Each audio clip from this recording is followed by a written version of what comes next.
Hey, everybody, it's Jim Johnson here, the head coach at Contractor Coach Pro and your host for Contractor Radio. And we have an amazing story for you guys today. This guy reached out to me whenever he saw Contractor Radio out there as a podcast. And he was asking, hey, how do I get on? How do I get to share my story with people? And I'll be honest, I kind of have my doubts. I get that kind of stuff all the time. People saying, hey, how can I get on your show? And how can I share my thing with everybody? And a lot of times those things just aren't as impactful as we would like them to be. No offense, everybody has a good story, but Frankie's really stuck out. And so today we've got Frankie Ammons. He's got a few different things going on for him. He's got his own solar company called 320 Solar. He is a partner in a solar business in Kansas City called KC Energy and Solar. And he also coaches solar contractors throughout the country with his Solar Success company. And so we're going to be talking with him today a little bit about solar, a little bit about life, a little bit about personal and organizational success. So Frankie, welcome aboard today, man. Glad to have you. I appreciate it, Jim. Thanks for giving me an opportunity to share some things and share my story. My motive is really just to help people understand that if I can be successful, I don't know who can't. So that's really the whole idea here. That's interesting. That's kind of my mantra in life. Like if I can do it, I feel like just about anybody can with the obstacles and hurdles that have had to been overcome. So give us a little, like just the Reader's Digest, maybe a little background and up to this story. Like you didn't start in the solar thing until 2016. So can you bring us up to speed there and then just tell us how it's gone afterwards, just real Reader's Digest? Well, I call it waking up to the sun. And yes, the pun is intended. But literally that's what happened. One morning, I wanted to sleep in, as most of us do and would prefer. But for some reason, I couldn't help myself but to wake up because the heat of the sun was so crazy. It allowed me no other option but to wake up. And when I woke up, I was once again faced with the reminder that my life was a mess, and I'm literally sleeping in my car. And that's why the sun woke me up, because there was obviously I would not have no AC, and I'm in Florida, of course. And I would go to sleep trying to ignore my reality, and obviously I did a good enough job to fall asleep eventually. And so, thank God I had an opportunity to have some peace, at least when I slept. But when I had to wake up every morning, it was going through the depression phase of realizing my reality was I had burned bridges, I had made mistakes, and I hadn't taken full advantage of the opportunities I was given. And thus the reason why I was literally at a rest area on the side of the interstate, waking up once again in my car to the heat of the sun that obviously didn't want me to sleep in because it had other plans of itself. Little did I know, about 2 or 3 months later, I would be introduced to the idea and the opportunity to sell solar, and introduced to the opportunity which I've now been blessed to do. And I took that upon myself to learn, to figure out everything that I could, and figure out exactly what it took to actually make this an opportunity that has forever changed my life. And so that's why I call it waking up to the sun, because literally the sun woke me up every morning and didn't allow me to sleep in. But yet it was the sun who has helped me actually become successful using solar. So that's my story. It's real. I didn't make it up. The rest area was my place in my apartment for 7 months. And literally I would put shirts and towels over my windows to try to block out the street lights. And that's how I fell asleep every night. But yet when I woke up every morning, it was a big, hard crash of a reminder that my life was a mess and I needed to do something about it. So someone introduced me to this opportunity of solar, and it has forever changed my life. And that's why I wanted to come on podcasts like this, so I can share that and let you know that, if you do take full advantage of opportunities, which are very plentiful out there, and then not only take advantage of it for yourself, but also for others, you will see success in ways that you probably can't dream of. And that's where I sit today. Yeah. So, that's actually one of the reasons, like, as we talked before I brought you on, our purpose, or my purpose at least, of why I exist, is to show 10 million kids that believe they can't why they believe they can, and change that mindset that there isn't opportunity out there for me just because I don't have the money to go to college, or I don't have the grades to go to college, or I don't fit somebody else's box or paradigm of what is successful and what isn't. There's so much opportunity. I mean, opportunity has never been better than it is at this point in time, with all the different things that you can do. So I always ask this question first. So we'll get that one out of the way, and then we'll get deeper into your story. But to this point in your life, what's your greatest achievement? And it cannot be no family. Okay. No, I got to be clarified. No getting married, kids, or any family stuff, just otherwise. Right. I think my greatest achievement is being able to duplicate some of the formula and ingredients in others. I just sat across the desk here in this office that I'm in, and I met a gentleman for the first time last night. Briefly got him some information that I thought would help him. And he did what most people do. He Googled me. And when he Googled me, he came across something I've taught before. I call it the 10 sins of success. It was on another podcast as well, EO on Fire. And the 10 sins of success is really just the 10 things that I think if you commit these, or are committing these, it probably blocks your blessing or your success. And the reason I know those is because I did those. All of them, it seemed like I was in a race to try to make sure I checked all the boxes, and I absolutely did that for a long time. And it was super, super awesome to hear someone who just met me last night come across a YouTube. And by the way, if you guys want to Google it, you can just put 10 sins of success in Google, and you should be able to see the video where I talk about the 10 sins, and it really just goes down the list. And he was just saying, hey, how his mindset was that he was committing most of the sins. And so the problem is that you have to have certain things in place. And so that's one of the greatest successes, is being able to duplicate what it is that I was able to do, not necessarily in the same circumstances or the same scenarios or even in the same people, but with the same type of ingredient, and that is overcoming, thinking the right way, surrounding yourself with right people, etc. And so I really enjoy seeing that happen over and over again. That's super cool. And they may not have to go to a YouTube channel to hear it, because I'm going to probably want to get into that at some point, because we actually talked the first time around with this next level formula. That's what we were talking about. Right. Now, are those two things related, the next level formula and the 10 sins of success, or are those kind of two separate things? Well, they're two separate things. The 10 sins are kind of the 10 things not to do, or if you're doing, you need to change and cut out. And the next level formula is really the formula or ingredients it takes to level, get your life, business, whatever you're in right now, to the next level. So really there's what I believe things you could do: evaluate, restructure, take inventory, change, and you will see your life and your business or whatever you're involved in go to the next level, depending on really tweaking these I think there's six different steps or formulas that you can really look at. So it's different, although they have some similarities and some concepts together, but definitely different. So it sounds like kind of one, we got to identify first these 10 sins of success. Like, okay, those are those things and those are bad. Let's not do those. Now let's take this next level formula and grow from there. Does that sound about right?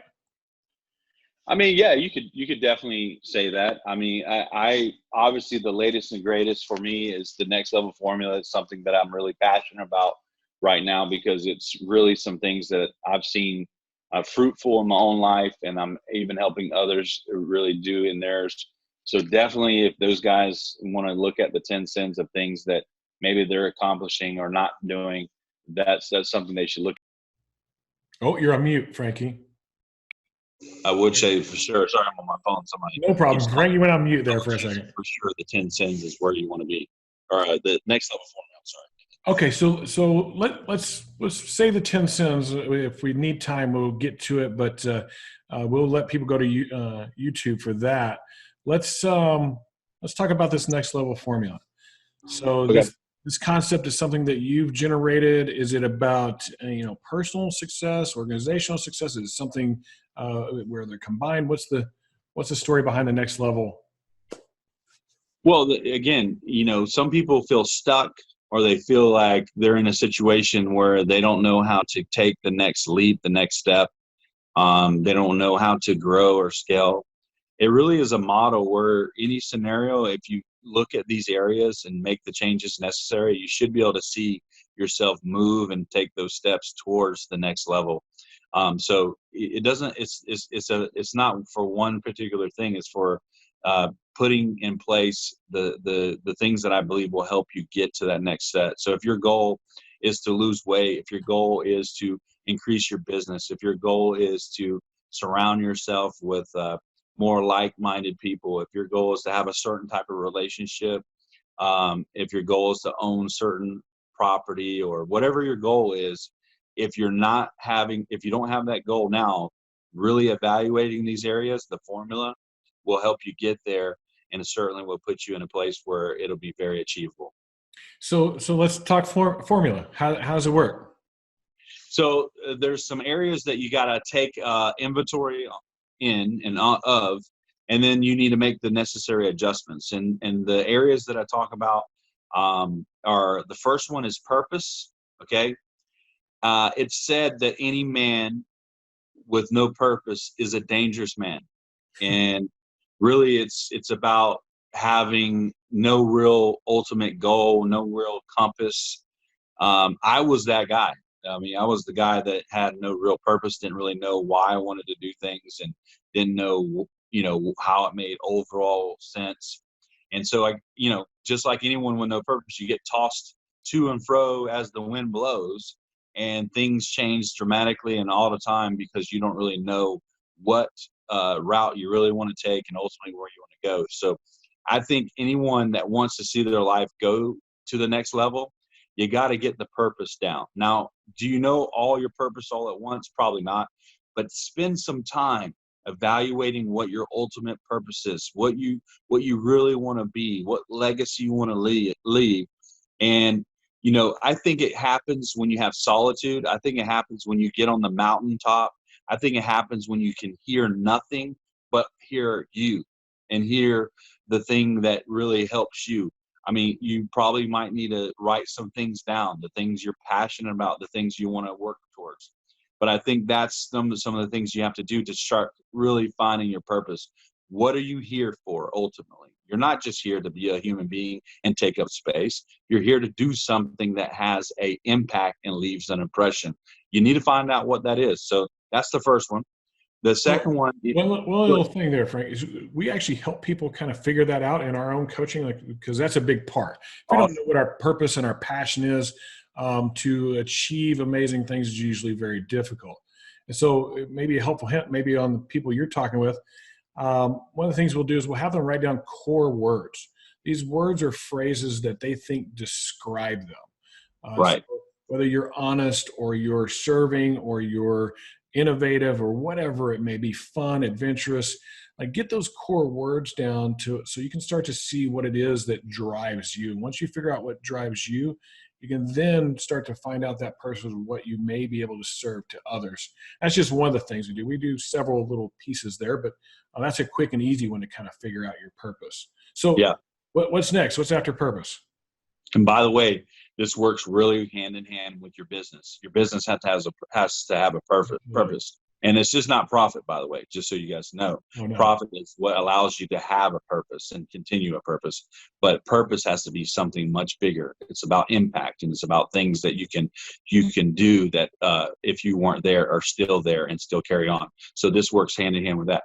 The next thing is priorities. Most people that are trying to accomplish something at the next level have to align their priorities. I mean, you're talking about a calendar.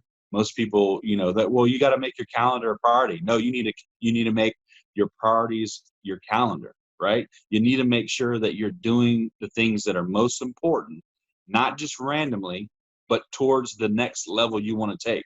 So if you're trying to up your income, if you're trying to expand your business, if you're trying to have a better relationship, your priorities have to match that, and not just match where you're at, but where you want to go.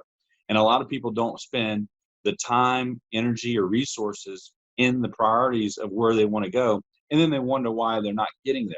So my point is that priorities have to be in place, and they have to be sorted out where you can distinctly know these are the focuses I got to take.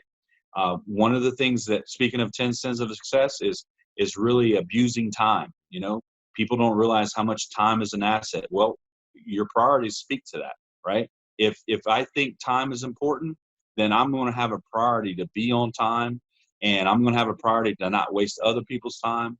I'm going to have a priority to make sure that my inner exchange and my days are full of actions that I need to take to make sure I maximize my days and my opportunities. I used to not do that. My priorities were out of whack. That's why I was sleeping in the car. It wasn't because I was just broke. I was broke because I didn't have priorities that were right. So priorities is the next thing. So I'm going to go to the third thing, and the third thing is primary thoughts. Now this one is deep and it's, you know, psychological, and we ain't got all day for all this, but what I'm going to share with you is, you know, your circumstances create the thoughts you have, and the thoughts you have create the feelings you have, and the feelings you create create the actions you have, and the actions obviously create the results you have. It's really that simple. I know I sound very simple. I say it very simply, but it really comes down to those areas. So if that's the case, okay, if that's the case, that your current circumstances create the thoughts, and the thoughts create your feelings, and the feelings create your actions create your results, what do we need to change? Your primary thoughts, because that's where the work needs to be done. You need to really evaluate your primary thoughts, the dominant thoughts you're having, and I guarantee you we can match it up to the results you got, right? So if you think you're the best, you're probably going to do some things that help you actually be the best. If you believe, and belief is not just thinking, but it's actually doing, as I just pointed out. If you believe that you're going to make it to the next level, you're going to probably figure out how to make it to the next level. But it has to be a primary thought, and it has to be something you put time in and discipline. Most people that are not seeing success at the next level or going to the next level is because probably their primary thoughts are not aligned to the next level. So they have to adjust that. So primary thoughts. Moving on to the next one is really partnerships. Okay, partnerships is real simple. All right, it's your relationships. It could be who you have, you're in partnership with at your business, who you living with at home, who you hang out with, and when you're not at home, whoever is influencing you, that's your partnerships. It doesn't mean you signed a contract and that's a partner. It's anyone that takes up your time, gets to influence you. That's what I call and consider partnerships. If your partnerships are not aligned with where you want to go, you're probably not going to get there. Matter of fact, I like to say this. If you want to know your future, just introduce your friends. That's going to tell you who you are and what you're about, right? If you hang out with a bunch of knuckleheads, you're probably going to be more likely a knucklehead, or at least do knucklehead type things. But if you want to become successful, at least in the area you want to be successful, go find those people. Oh, we lost you air. Sorry, I got another. There we go. Go try to find a way to have a relationship with them and let them influence you, and watch your life go to the next level, because now they're going to influence you to raise your game and to get you to a certain level, right? Does that make sense? Can we keep going? Oh yeah, absolutely. I was going to say on that relationship, can you hear me fine, Frankie? Go ahead. I can hear you fine. Can you hear me okay? All right. Yes. We can edit that part out. No big deal. On that relationship side of things, there was a question I learned, and a really good book out there that I don't know if you've read it before. It's by John C. Maxwell, I believe is who wrote it.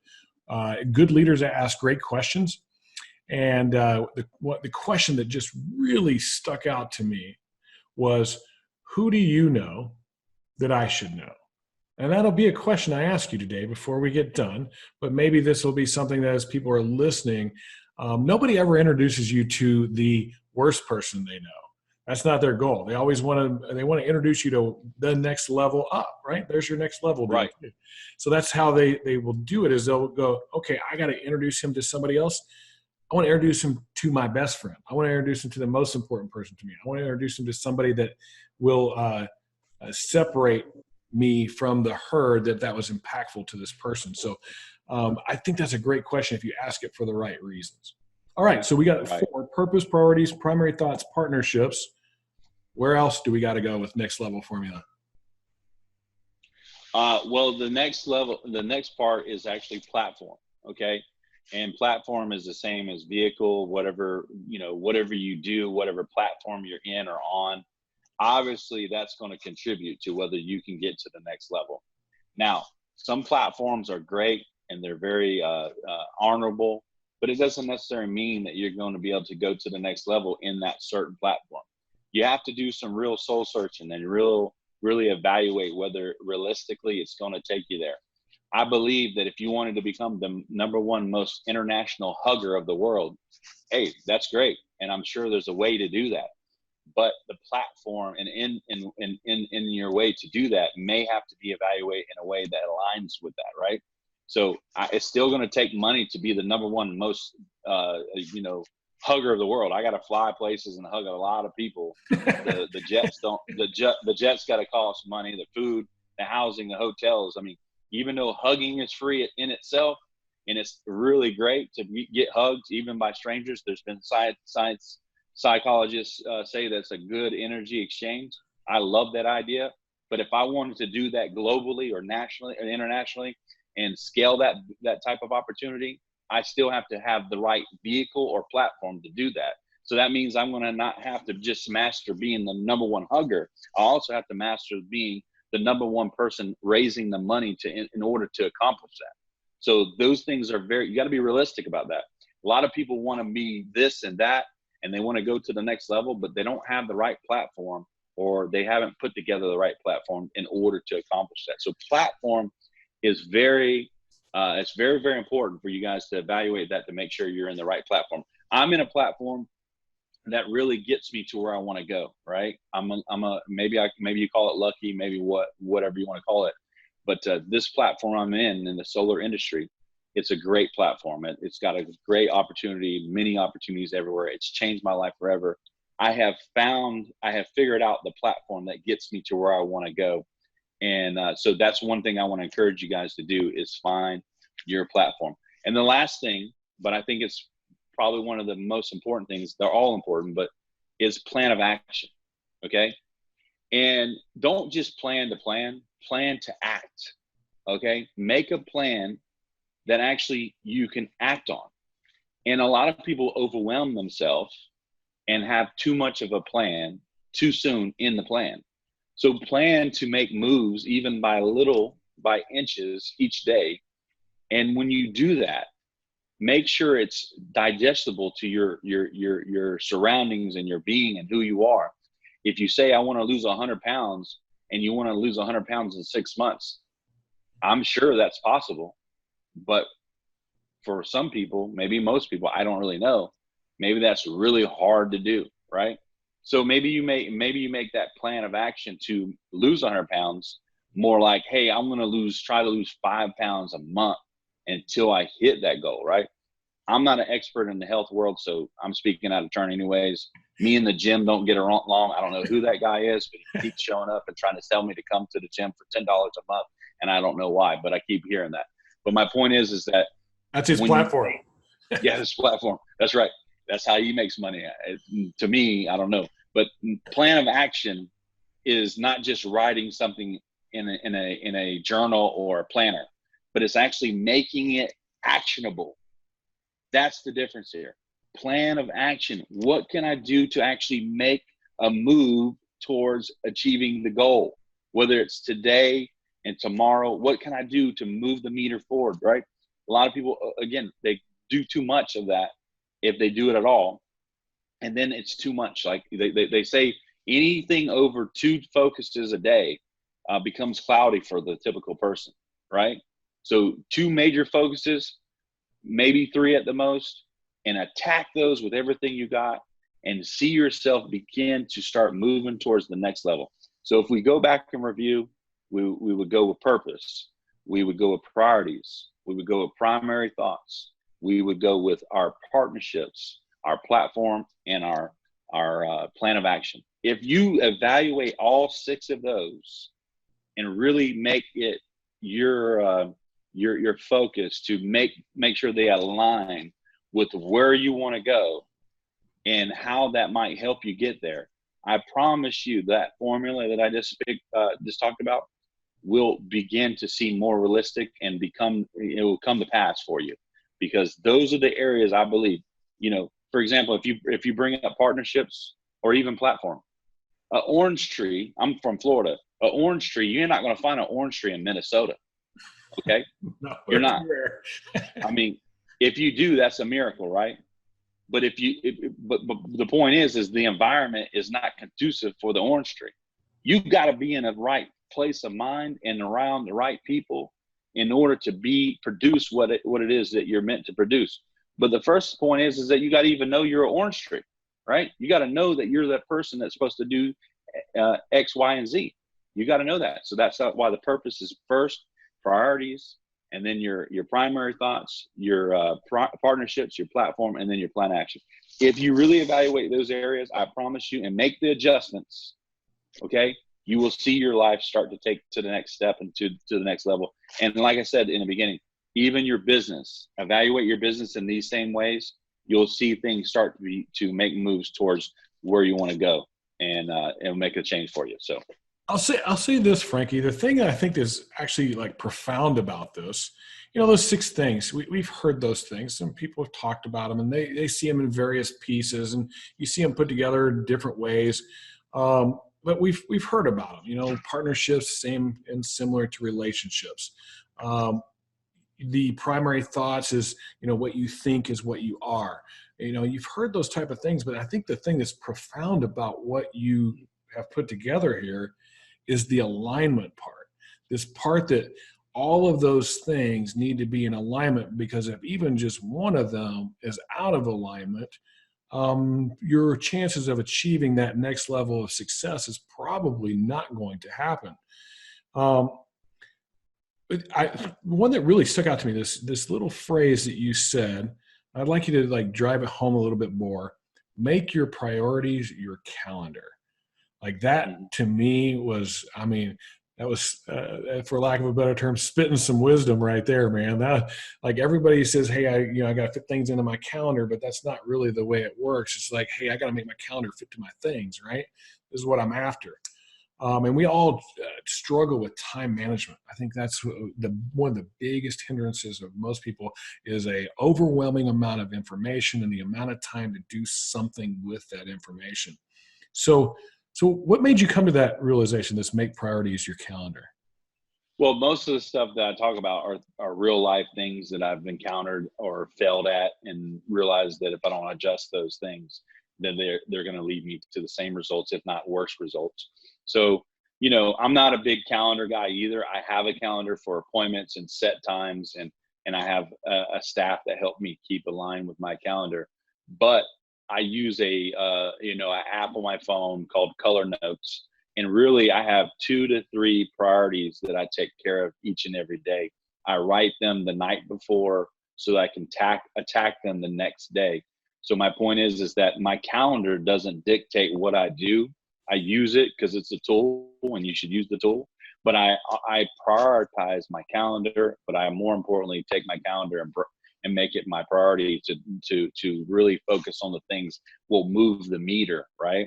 If it's a money goal, or if it's a staffing goal, if it's I got to fix my mind goal, I got to get my relationships more on board. These are the things that I write down at night so I can focus on in the next day. And I don't get too lengthy with it. It's 2 to 3 things. Right. Psychologists have shown that if you get past 2 or 3, you're going to get too unfocused, and it's going to be overwhelming. You're not going to have the same energy, even if you get those. So I really keep it really simple and try to focus on 2 to 3. And I do that the night before. Another thing people don't do, they don't plan to plan.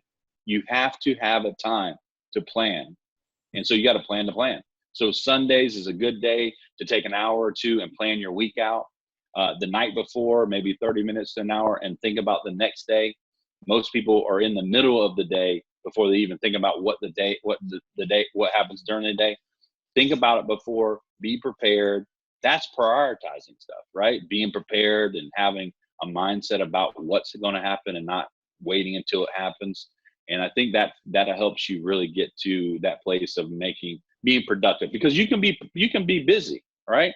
And you know, like a car, if it takes off real fast, it spins and makes a lot of noise and even creates some smoke, but it's not going nowhere, right? So people can get busy real quick, especially if you begin to be successful. The problem is are you productive? Are you really accomplishing goals? Are you really moving the meter forward? And I think the reason why I know the reason why priorities have to be a priority is because we don't get more time. We get less. And if you abuse time and don't realize how much of an asset it is, then you're going to waste time. And if you're wasting time, you're going to start regretting things. And then maybe before you know it, you don't even have time, right? So that's the danger, is time doesn't say, hey, Jim, can we take a vote on whether we give you more time? Time doesn't say, let's go and see if someone should live or die or whatever.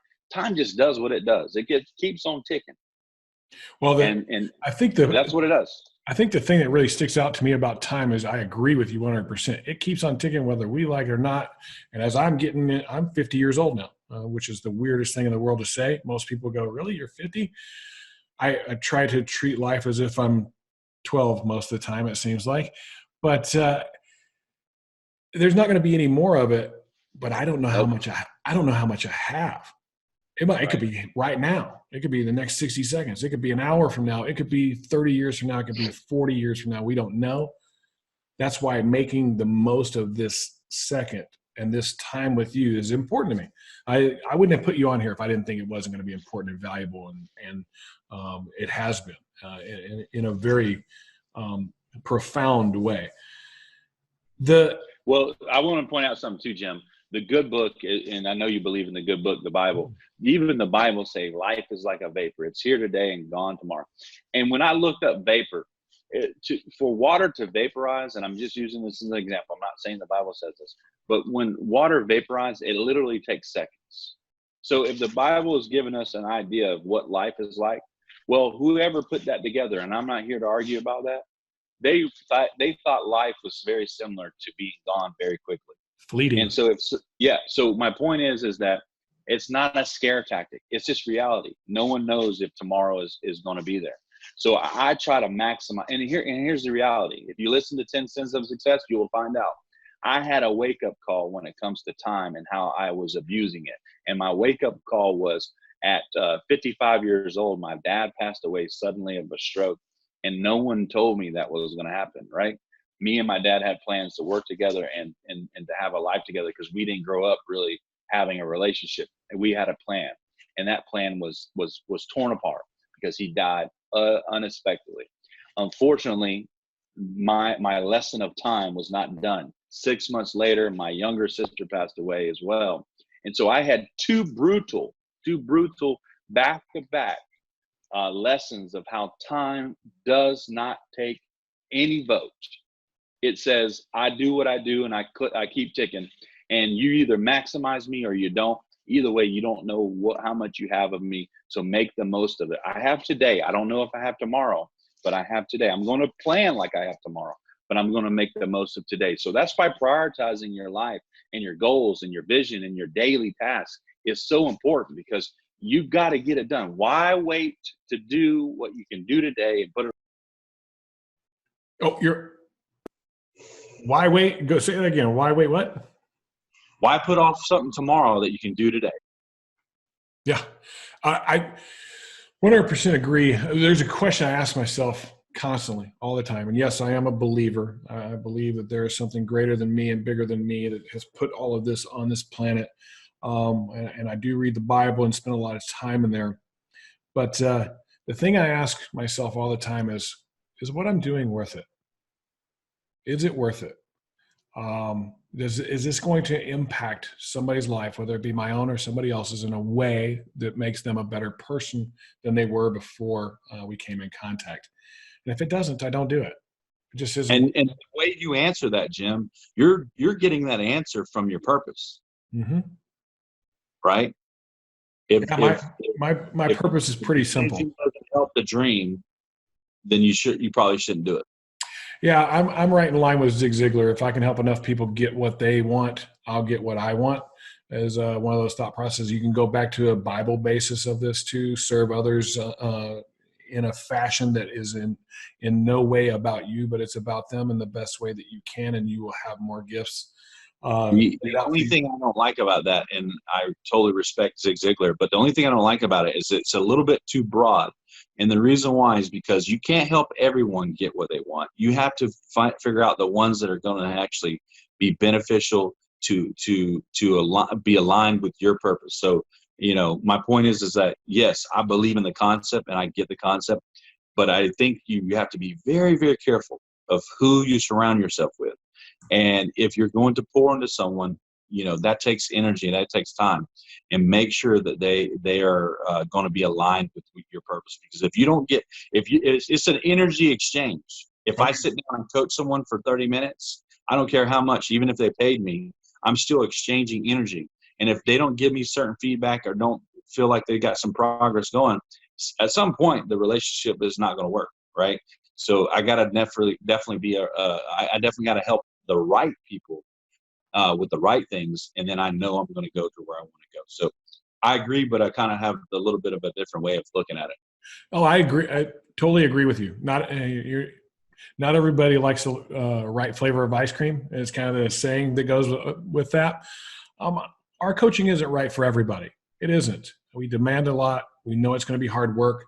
We're going to be do it right oriented, and we're going to be very focused on that aspect of things. In other words, doing things from a servant aspect instead of a selfish aspect is extremely important to us. If you're not wired that way, you pretty much know that about us, and it gets solved really quickly. And so, yeah, I agree with you. You got to kind of be aligned with the folks that you're going to help achieve whatever it is they're after. And it's been a thing for us here lately. Like, I'm tired of the 2X and the 5X and the 10X your business and blah, blah, blah, blah, blah, and drive and hustle. Like, I don't mind hustle. I hate grind. I don't like that word. If it's a grind, you don't love what you do. I don't want anything to be a grind. I want it to be a joy. I want it to be a journey. I want it to be something that I can bring everybody else along with me. It sounds like you're the same type of guy.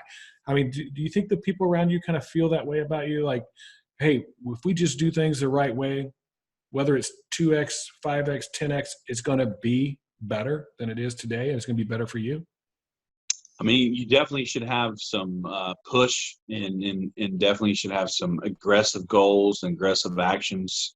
I mean, action takers is what gets it done. I think I understand when people say 10X your business and 10X your action and, things like that. But I also understand what you're saying too. Spot of the opportunity is being able to find what you love, but make sure it's going to take you there. Oprah says this: do what you have to do until you can do what you want to do, right? So I think it depends on the scenario. It depends on it. Like if you're trying to come out of the car and you're sleeping in it, you're going to have to do some things you don't want to do until you can do what you really want to do. So I had to grind. I had to hustle. I didn't want to do it. If I ever decide to actually be in better shape, which I am really trying to get my primary thoughts to match where I want to go, I'm going to have to go and I'm going to have to feel the pain in order to gain the benefits of being in shape. I'm not there yet. Y'all pray for me. But my point, I got you, because it's important. It's super important. My point is though, if I ever do that, I'm going to have to feel uncomfort and less joy in order to get the ultimate joy I'm after. So I understand what you're saying, but I also understand that sometimes, depending on the circumstance, you do have to make some things happen that you not necessarily want to happen. But it's just necessary. And I like to say this: if it's not necessary, it's not necessary. But if it is, it is. Do it. Yeah, I've done lots of stuff I didn't want to do to get to here, and I'm enjoying what I'm doing here today. But this is also a means to an end. I have an impact on this planet that I plan to make, and driving towards it every day, and look forward to it. So I'm going to ask you 2 more questions, and we'll wrap this up. I know you're a busy guy, so I don't want to keep you too long. So I'm going to ask you, okay, I'll ask you the question I said I was going to ask you. Who should you introduce me to that you think would make me a better person? Well, I mean, there's more than one person that comes to mind, but I think, maybe we should have maybe an email conversation or whatever the best form of communication is, so that I can better serve you. When it comes to matching you up someone, I have several that might work, but I don't want to do you a disservice and just give you a random person. There's some particular distinctive things that some of the people I know that in the top of my head probably will work out for you, but learning a little bit more about what you're looking for, I think, would be the best way to go about it. So, before I name someone right now, I've definitely got some people, but I would like to ask you a few questions. That's a fair answer. And don't just think about it like that would better me. If I can better them, I am more along those lines. Actually. Oh, there's a ton of people. There's a ton of those too that your service could help for sure. I mean, here's the thing. I'm going to tell you guys right now, just as kind of an advertisement, and Jim didn't tell me to say this, but I haven't used Jim's services. But here's the thing. I've spent over $150,000 of coaching. And here's the thing, the first thing people look for when it comes to coaching is they look for the knowledge and the know-how, how to do what they don't know how to do. But the one thing people don't realize is they don't ask the question of what is the coach's motive, right? What is their real motive behind doing what they do? And it is evident, and it seeps through even these interactions, Jim, that your motive is pure and your motive is to help people grow. And I can tell you, people need to know that about you. So whenever you look at your branding and your communication, do your best to convey that, and even get people, and I hope you can use this for yourself as well, to know that, hey, you're not just a knowledgeable guy. You're not just an experienced guy. Your motives are to sincerely help someone. And sometimes even when you don't have the answer, that's enough to get you to the answer. And guys, if you're looking for someone who wants to coach, I coach people.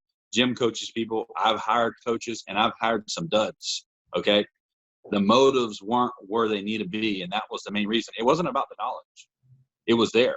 The motives weren't right. And my point is that I really sense that Jim has the right motives when it comes to helping people. Man, I appreciate that. I really do. I wasn't expecting that. It tells me that my actions are hopefully aligned with my words. I try to be consistent. I try to live up to what I say. I try to live to our core values, to love, serve, and care for all of our clients. Because if we care enough to serve them, they'll know we love them. And that's right. Our mantra all the time, every day. We put that first. That's the microscope we put everything under. Okay, so last question. Earlier I asked you, what was your greatest achievement to date? This may be a little morbid, but when people walk past your casket one day, because that all comes for us, we all know that. We talked quite a bit about time today. What do you hope they say about you? I mean, I hope that one thing they say real simply is that he wanted to help people, that people was his main product, that's what he cared about. And sometimes it burned him. Sometimes it hurt him. Sometimes it hurt others. Sometimes he didn't get it right, but he sincerely was people-centric. So if they say he really wanted to help people, that's good for me. Frankie, I got to come out and meet you, man. That's my words exactly. I hope that when people walk past my casket, they say, that guy was a positive impact on me. That's all I'm worried about. If I can get that done, I don't know. They walk past your casket. They don't look to see if you have a Rolex or a Timex on, right? It's not what it's about. Thank you for joining us today. I really appreciate it. I hope you enjoyed yourself as well. I think what you shared was knowledgeable. I think it was impactful. And I'm glad it's going to be on our show. It's great. I appreciate it, man. I'm not trying to be famous. I'm just trying to help people. And hopefully that helps people go to the next level, man. I appreciate the opportunity, Jim. If you need anything that I can help you with, let's get together about the email and things like that. So I appreciate it again. Thanks for having me on. Awesome. You're going to get that email because I have a feeling you might know a few people. Thanks, Frankie. Yeah, man. All Appreciate right. it. We'll talk to you later.